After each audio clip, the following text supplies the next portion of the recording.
Don't do it. Don't. Oh, hey, tried to swerve. Watch out for another one. There's the other one. Whoa. Nice little meetup ride at Wawa. Oh. We have a sharp left turn coming up. What are we going to do here? We're going to go a little too fast into the... Ooh, he almost hit the guardrail. Extremely lucky on that one. All right, so right away we have that sharp left turn coming up. We're going pretty fast, trying to catch up to our buddies in a corner.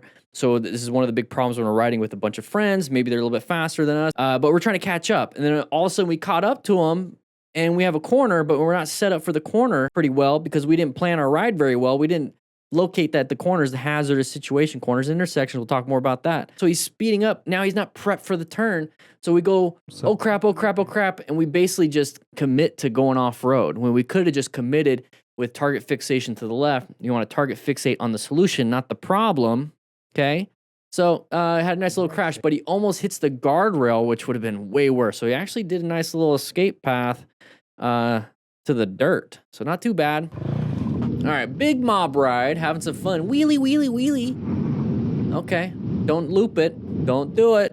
Don't. Oh, just kidding. There's a car. Was not paying attention that there's a car. How are you going to see that if you're looking up?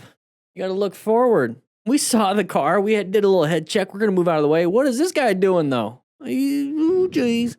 And there's the nice little impact. So when we talk about don't look it up, don't look it up with Google Safe Search off. Open book fracture, traumatic open book fracture. Don't Google that. Hey, Siri, look up open book fracture. What do you think's going to happen right on the front of your pelvis? Doink.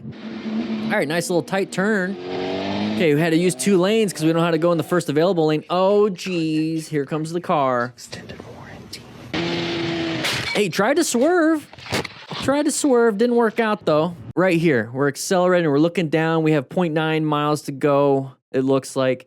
Man, that sucks because, like, we're almost home. We have to take a dump really bad, and I just got to do it. It looks like we were bleeding a little bit at some point. What the? So we speed really fast. Couldn't see. There's a line of sight issue. Right here. You see how we couldn't see that car? Also because we're looking down. Now we finally look up. We're like, oh, peekaboo. We've been trying to contact you. And so as soon as he sees it, he does a pretty good job of instantly reacting to it. Now, should this person have done what they did? It looks like they're doing a U-turn. No, pretty stupid, whatever. But why are we speeding up and you know, going super fast right off the bat? We could just kind of cruise and chill. Not a big deal. Like I said, you might be able to take a dump. But good job. I'm swerving to the right. It just wasn't enough. And this is why as smart riders, we acquire and use personal protective equipment just in case something bad happens. Nice little camera view. Love this. I could just see your butt. Don't know what's going on. Nice big backpack. Yeah, power wheelie up and over, looped it, and now our bike is destroyed. Camera destroyed, and our body probably is too. To pay the price for doing stupid things, got to take a while to heal and fix the bike. Look at those ankles just snapping. Nice little lane filtering. Nice and chill, not speeding through. Oh, intersection, side of the vehicle. Watch out for another one. There's the other one. Whoa.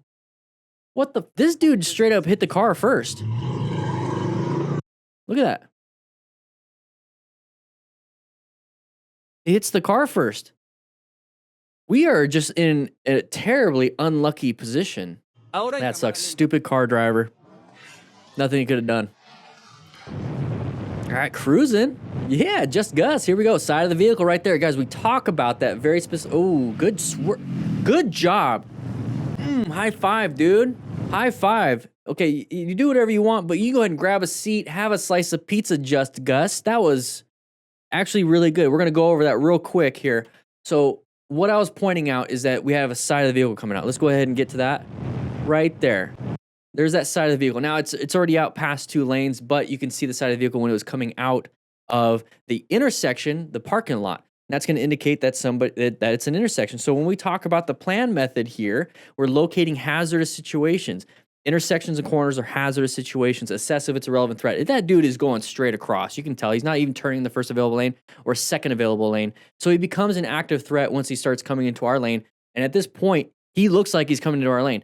I talk about this very specifically in the new book, The Riding Smart, The Complete Motorcycle Training Guide for Beginners.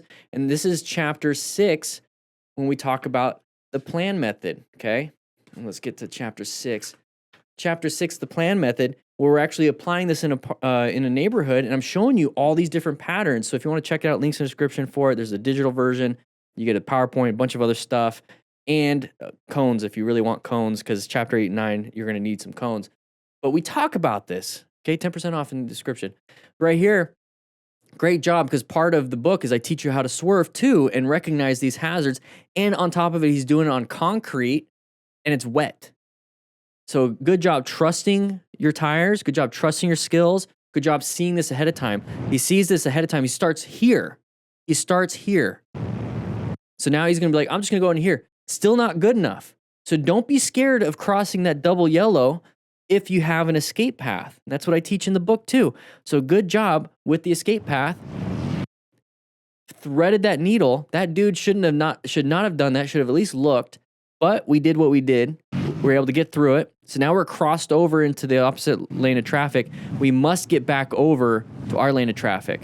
So he still hasn't done it yet. Now we finally do. I would have, instead of flipping off, that's the thing. That's the only improvement I can give this guy, just Gus, is that instead of looking back and flipping the person off or doing whatever it is with your hand, get back into your lane as quick as possible. Now, we can't see what's ahead of him, so probably ahead of him there's like no one there, so it's not a big rush, but I would have moved as best as I could back, just in case. All right, here we go. Nice little meetup ride at Wawa.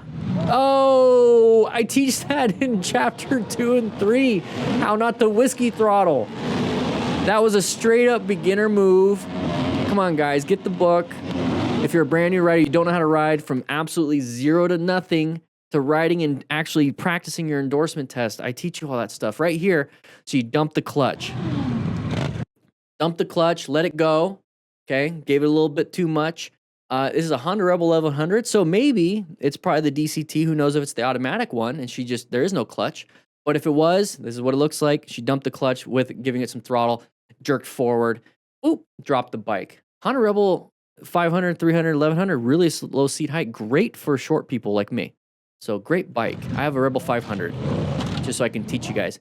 She's got crash guards, a little bit of damage to the saddle or the side back or the panniers. But overall, you know, maybe a little nervous. Maybe we're like, I'm in a group, big group. Not thinking, boom, boom, boom, dumped everything. And that's what happens typically at the MSF. You'll see some people do this, and it's like, I don't know why I did that. I don't know. It's because there's that nervousness. And once again, with the book, you can do it on your own pace, in your own neighborhood, with nobody around. So if you're nervous about looking like a doo-doo head, I don't know why I said it that way, but if you're nervous about that, you can do it on your own or with a friend. You can walk along with each other with that, so you're not nervous with all these extra, okay? Check it out, link in the description for the book, 10% off. I know I keep promoting it, but I'm really excited about this book. It's gonna help a lot of people. All right, oh, whoa, what happened? What happened? We're gonna go back. For passing, or that person was coming out of a parking space, but we clipped the bumper with either the back tire. It looks like the back tire. It wasn't the leg. That's good. If it was the foot and it got yanked, that would have sucked.